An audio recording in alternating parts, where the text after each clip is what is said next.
का हिस्सा दिखाया गया है। सोशल मीडिया पर भारत के भारी विरोध एयरलाइंस को, बता दें मैं आपको, भारत की संप्रभुता को चोट बताया गया है। कश्मीर में फलाना ये है, फलाना वो है, कश्मीर में क्यों? सुनिए मेरे भाई, हिंदुस्तान और कश्मीर में ना एक एग्रीमेंट हुआ था, हम कश्मीरी यहाँ के हैं, हमें कोई किराएदार मत माने, ना हम कहीं दूर से आए हुए हैं, हम सो बेसिकली नेपाल एयरलाइन ने अपने एक्स के ऊपर ये पोस्ट डाला था एंड इसके अंदर जो मैप दिखाया गया है, इसके अंदर जम्मू कश्मीर एंड लद्दाख दोनों पाकिस्तान के पार्ट दिखा रखे हैं। एंड अब मैडम सुन तो लीजिए, अगर आप इजराइल एक साल में 20,000 बच्चे मार सकता है, वहां आपको दुख नहीं लगा, इजराइल के 5 बच्चों का दुख लग गया, मतलब क्यों? क्योंकि इजराइल एयरलाइंस के एक गलत नक्शे ने सोशल मीडिया से लेकर जियोपॉलिटिक्स तक सब कुछ खिला दिया। नेपाल एयरलाइंस ने हाल ही में अपने नेटवर्क को प्रमोट करने के लिए एक मैप डाला जिसमें जम्मू कश्मीर और लद्दाख को पाकिस्तान का हिस्सा दिखा दिया है। नेपाल के एयरलाइंस ने जम्मू कश्मीर के क्षेत्र को पाकिस्तान के क्षेत्र दिखा दिया अपने नक्शे में, जिसमें एक बड़ा मसला टेररिज्म का है, जो इंडियन स्पॉन्सर्ड टेररिज्म है इस वक्त पाकिस्तान के अंदर। कश्मीर के हैं, कश्मीरी थे और कश्मीरी रहेंगे, ये हमारी जमीन है और हमारा राइट है, हम जिसके लिए बात करें हमें कोई रोक नहीं सकता। जहाँ जम्मू कश्मीर को पाकिस्तान का हिस्सा दिखाया गया है, सोशल मीडिया पर भारत के भारी विरोध एयरलाइंस को पोस्ट डिलीट करनी पड़ी है। आपको बता दें मैं आपको, भारत की संप्रभुता को चोट बताया गया है।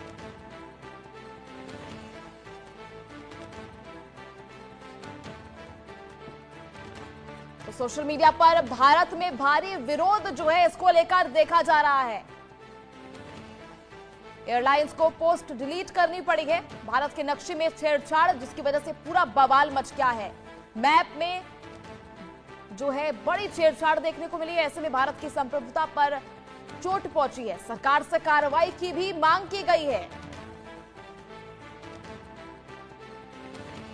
दरअसल जम्मू कश्मीर को पाकिस्तान का हिस्सा दिखाया गया, जिसके बाद अब भारत की जनता में इसको लेकर रोष देखा जा रहा है। नेपाल की एयरलाइंस की तरफ से बड़ी लापरवाही जो है सामने आई है। आपको बता दें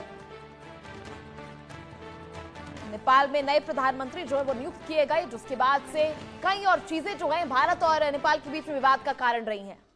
चलिए ज्यादा जानकारी के साथ हमारे सहयोगी आरजू सेठ इस वक्त हमारे साथ मौजूद है। आरजू, क्या कुछ जानकारी इस मामले को लेकर, किस तरह से एयरलाइन से बड़ी लापरवाही सामने आई है?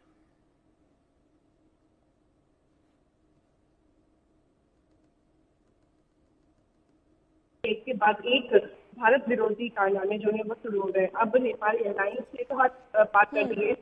नेपाल एयरलाइंस ने एक सोशल मीडिया प्लेटफॉर्म पर टाइट नेटवर्क का एक नक्शा जारी किया है, जिसमें पूरे जम्मू कश्मीर को पाकिस्तान का हिस्सा जो है वो दिखाया गया है। और इसके बाद से ही लगातार विरोध जो है अब वो देखने को मिल रहा है। नेपाल एयरलाइंस ने जिस तरीके से जम्मू कश्मीर को पाकिस्तान का हिस्सा दिखाया, नेपाल एयरलाइंस के इस नक्शे को जारी करने के बाद भारी विरोध का सामना जो है वो करना पड़ा। अब मैडम सुन तो लीजिए, अगर आप इजराइल एक साल में 20,000 बच्चे मार सकता है, वहां आपको दुख नहीं लगा, इजराइल के 5 बच्चों का दुख लग गया, मतलब क्यों? क्योंकि इजराइल जिनको इजराइल ने मारा वो मुसलमान थे और जो वहां मरे वो यहूदी थे। ये डबल स्टैंडर्ड तो आप में अंदर क्यों है मैडम? पहले तो इसको ठीक कीजिए।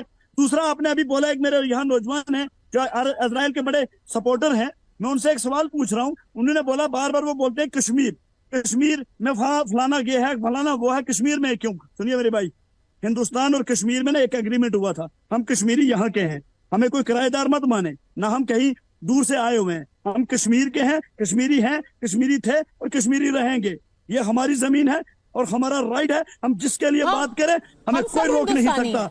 हम सब हिंदुस्तानी हैं।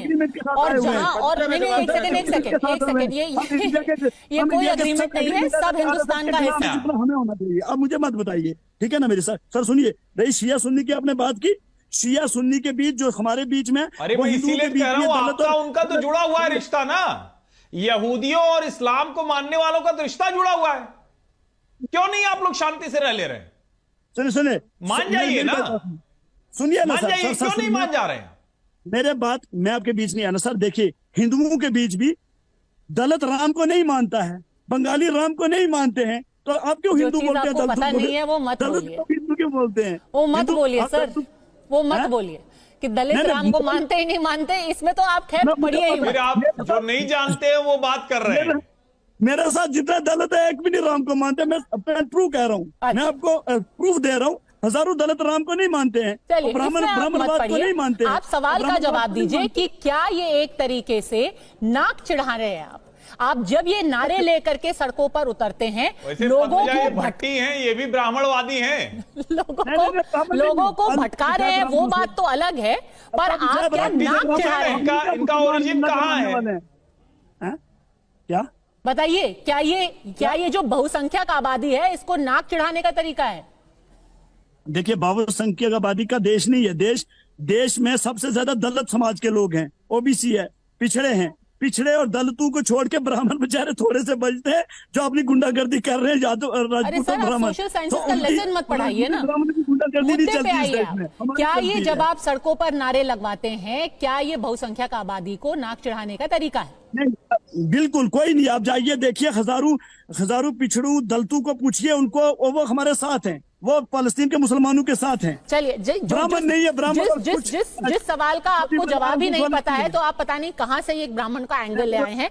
अहमद अयाज, नहीं, मेरा एंगल तो ठीक था, लेकिन आप सुनना नहीं चाहते उस एंगल को। सुनना नहीं चाहते क्योंकि उसका कोई मतलब ही नहीं है। ये क्या बात है? भाई, नेपाल एयरलाइन ने इंडिया से सॉरी बोला है। सो बेसिकली नेपाल एयरलाइन ने अपने एक्स के ऊपर ये पोस्ट डाला था, एंड इसके अंदर जो मैप दिखाया गया है, इसके अंदर जम्मू कश्मीर एंड लद्दाख दोनों पाकिस्तान के पार्ट दिखा रखे हैं। एंड इस चीज को देख के इंडिया में काफी लोग नेपाल एयरलाइन के ऊपर गुस्सा हो गए। एंड इसके कुछ देर बाद नेपाल एयरलाइन ने अपनी अपॉलॉजी डाली, जहां पे उन्होंने बोला हमने गलती से ये मैप यूज कर लिया। लेकिन कुछ लोग बोल रहे कि सॉरी से कुछ नहीं होगा, तुम्हें दोबारा ट्वीट करना पड़ेगा जहां पे तुम इंडिया का सही मैप दिखाओ। नेपाल एयरलाइन ने इस चीज के बारे में अभी तक कुछ करा तो नहीं है, बट लेट्स सी आगे क्या होता है। जो भी अपडेट आएगा मैं आपको बता दूं। एयरलाइंस के एक गलत नक्शे ने सोशल मीडिया से लेकर जियोपॉलिटिक्स तक सब कुछ हिला दिया। नेपाल एयरलाइंस ने हाल ही में अपने नेटवर्क को प्रमोट करने के लिए एक मैप डाला, जिसमें जम्मू कश्मीर और लद्दाख को पाकिस्तान का हिस्सा दिखा दिया है। जैसे ही ये पोस्ट आई, भारत में गुस्से का ज्वालामुखी फट पड़ा और #बॉयकॉट नेपाल एयरलाइंस ट्रेंड करने लगा। हालांकि विवाद बढ़ता देख एयरलाइंस ने इसे तकनीकी गलती बताकर माफी मांग ली है, लेकिन सवाल वही है कि क्या संप्रभुता से जुड़ी इतनी बड़ी चूक सिर्फ एक डिजाइनर की गलती हो सकती है? ये घटना याद दिलाती है कि डिजिटल युग में जंग सिर्फ सरहद पर नहीं बल्कि नैरेटिव और नक्शे पर भी लड़ी जा सकती है। तो नमस्कार। नेपाल के एयरलाइंस ने जम्मू कश्मीर के क्षेत्र को पाकिस्तान के क्षेत्र दिखा दिया अपने नक्शे में या फिर पोस्ट में नेट पर, जिसके कारण भारी भरकम विरोध हुआ। विरोध होने के बाद नेपाल ने फिर अपना पोस्ट को हटाया, डिलीट किया, तब जाकर के मामला शांत हुआ। तो ऐसे नेपाल करामात करते आ रहा है। जी नमस्कार। हमारे साथ लेकिन तमाम मेहमान मौजूद हैं। हैदर हयात खान, एक बड़ा सवाल ये है हैदर कि पाकिस्तान इस वक्त एक फ्रंट नहीं बल्कि कई फ्रंट पर जूझ रहा है। पाकिस्तान की सेना, चाहे वो बलूचिस्तान जिसका आप जिक्र कर रहे थे, बलूचिस्तान, खैबर पख्तूनख्वा, इसके अलावा जो दूसरी तरफ से टीटीपी की तरफ से उसे खतरा महसूस हो रहा है लगातार, वहां पर भी उस फ्रंट को भी खाली नहीं छोड़ सकता है। तो क्या ये पाकिस्तान के लिए सबसे मुश्किल वक्त है? इस वक्त भारत के साथ किसी भी तरह की कॉन्फ्रंटेशन में पाकिस्तान कमजोर हालात में है।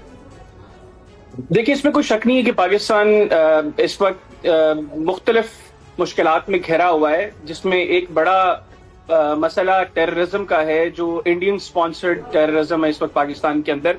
लेकिन मैं आपको इस बात का यकीन दिलाता हूं, अगर आप लोगों को शक है तो आप लोग माजी करीब में देख लें पाकिस्तान की मिलिट्री ने आप बार बार ये कह रहे हैं कि बलूचिस्तान में और भारत का स्पॉन्सर्ड टेररिज्म, आप भारत स्पॉन्सर्ड टेररिज्म किस आधार पर कह रहे हैं? क्या सबूत है आपके पास? और भारत के पास वो तमाम सबूत हैं, आप उसको मानने के लिए तैयार नहीं है कि पाकिस्तान किस तरह से टेररिज्म को स्पॉन्सर करता है? हमारे पास कुलभूषण यादव मौजूद है, हमारे पास कुलभूषण यादव मौजूद है। वो किस तरह का पूरा मामला था, वो भारत दुनिया के सामने एक्सपोज कर चुका है। अगर वो दुनिया की अदालत में भारत एक्सपोज कर चुका है कि पाकिस्तान की कैसे वो बड़ी साजिश थी। इसी तरह मुझे इंटरप्ट करेंगे नहीं, तो आप लगातार एक बात नहीं कह सकते बिना तथ्यों के। वीलॉग कर लें या आप अपने गेस्ट से सवाल करें। Provide some proof for it. You can not say something like this. आपने मुझसे सवाल किया है, अब मेरी टर्न है, मुझे जवाब देने दें। आप मेरे जवाब से एग्री नहीं करती, आप अपना पॉइंट ऑफ व्यू दें। नहीं, ये तो नहीं हो सकता ना कि आप मुझे डिक्टेट करेंगे या आप मुझे बताएंगे। मैं आपसे पूछ रही हूं, आपने जो कहा उसका सबूत बताइए। मैंने बताया जो कहा उसका तथ्य क्या है? सबूत क्या चाहिए आपको? आपको कुलभूषण यादव से बड़ा क्या सबूत चाहिए? पाकिस्तान में किस तरह से अदालतें काम करती हैं? पाकिस्तान में कुलभूषण का जो मामला था उसको लेकर भारत इंटरनेशनल कोर्ट में गया था ना। पाकिस्तान ने दुनिया के सामने, भारत ने दुनिया के सामने सबूत रखे उसको लेकर। मतलब this is none of your concerns ना, ये हमारी हेडेक है। जनिस साहब कुछ फरमा रहे थे कि पाकिस्तानीज जो है वो जंग के अंदर जीत की डेफिनेशन उनके नजदीक ये कि भारत ने पाकिस्तान के ये जो बड़े शहरों के नाम ले रहे थे, लाहौर, इस्लामाबाद और कराची, इन पर कब्जा नहीं किया। जन्नत साहब, नहीं, आपको किसी ने गलत बताया। हमारे यहाँ जीत की डेफिनेशन ये नहीं है, हमने नुकसान से और जो हम लोगों ने हालत देखी अफवाज की, हमने उससे इस चीज को कैलकुलेट किया और दुनिया ने भी इसी चीज से इसको कैलकुलेट किया। आप बात कर रहे थे लाहौर, इस्लामाबाद और कराची पर कब्जे की, आप लोग सोच भी नहीं सकते, करना तो दूर की बात है, इतनी हिम्मत नहीं है आप में कि आप लोग इसको सोच भी सके।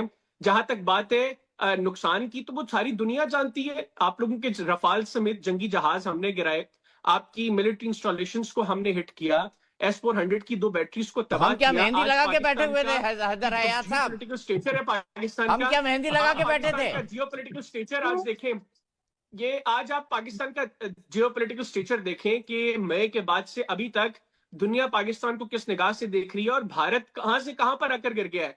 अगर बाद उससे ये मैप डिलीट करना पड़ा। आरजू, जिस तरह से अभी नेपाल को जो है नए शासन प्रशासन की जो है अभी उसके बाद से भारत और नेपाल के बीच कई और विवाद जो है सामने आए हैं, कई चीजें इससे पहले भी हो चुकी है। ऐसे में नेपाल एयरलाइंस की तरफ से ऐसी भारी गलती, किस तरह की कार्रवाई जो अब सरकार करेगी उनकी? जी बिल्कुल, देखिए अगर हम बात करते हैं तो नेपाल में बालेन शाह की सरकार बनने के बाद कहीं ना कहीं ये उम्मीद की जा रही थी कि भारत और नेपाल के रिश्ते जो है वो अच्छे रहेंगे, लेकिन जिस तरीके से एक के बाद एक इस तरीके की हरकतें सामने आ रही हैं, उनसे रिश्ते जो है वो खराब होने नजर आ रहे हैं। और यहाँ पर एक भारत विरोधी कारनामा जिस तरीके से ये हुआ है, नेपाल एयरलाइंस की तरफ से एक मैप दर्ज करना जिसको जम्मू कश्मीर को पाकिस्तान का हिस्सा दिखाना, ये कहीं ना कहीं काफी ज्यादा गलत जो है वो हुआ है और रिश्तों में भी कहीं ना कहीं डेंट जो है लगाया है। फिलहाल देखना होगा आखिर क्या स्टेटमेंट या क्या एक्शन नेपाल सरकार लेती है। जी, इससे पहले भी बालेन शाह ने जो है बयान दिया था, अखंड नेपाल बनाने की बात उन्होंने कही थी, जिसमें भारत के कई हिस्से जो है वो नेपाल में शामिल किए गए थे। ऐसे में किस तरह से जो है अब इसको लेकर रिएक्शन सामने आ सकता है, क्योंकि भारत में तो इसका विरोध प्रदर्शन किया जा रहा है? जी बिल्कुल, देखिए जिस तरीके से आपने भी बताया कि पहले भी इस तरीके से ये चीजें सामने आई हैं, जिसमें खुद प्रधानमंत्री जो नेपाल के नवनिर्वाचित हैं उनकी तरफ से जो भारत के कई हिस्से हैं उसको नेपाल का हिस्सा दिखाया गया, अखंड नेपाल के रूप में जो है नाम दिया गया। लेकिन उसके बाद भी लगातार अगर भारत की बात करते हैं तो जो भारत उम्मीद कर रहा था कि यंग लोग आएंगे तो काफी हालात या ये कहें कि जो दोनों देशों के रिश्ते हैं वो बेहतर होंगे, लेकिन यहाँ पर जिस तरीके से भारत विरोधी गतिविधियां या ये कहे मानसिकता यहाँ पर जो नजर आ रही है